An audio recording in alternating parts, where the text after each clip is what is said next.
اسی شہزادے سے ہو جانی تھی۔ حضرت سلیمان علیہ السلام نے دروازہ کھولنے کا حکم دیا تو اندر سے ایک شہزادی کی بجائے 3 افراد برآمد ہوئے، شہزادی، شہزادہ اور ان کا بچہ۔ جن یہ سب دیکھ کر پریشان ہو گیا۔ حضرت سلیمان علیہ السلام نے کہا، حضرت سلیمان علیہ السلام نے اس شہزادے سے پوچھا کہ تم اسی فلاں ملک کے شہزادے ہو؟ شہزادہ نے شروع سے لے کر آخر تک کا سارا قصہ سنایا۔ جن حضرت سلیمان علیہ السلام کے قدموں میں گر گیا، لیکن حضرت سلیمان علیہ السلام نے اس کو عمر قید کی سزا دی۔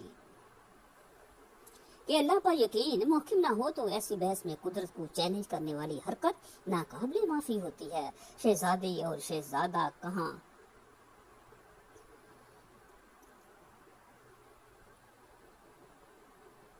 شہزادی اور شہزادے کہاں؟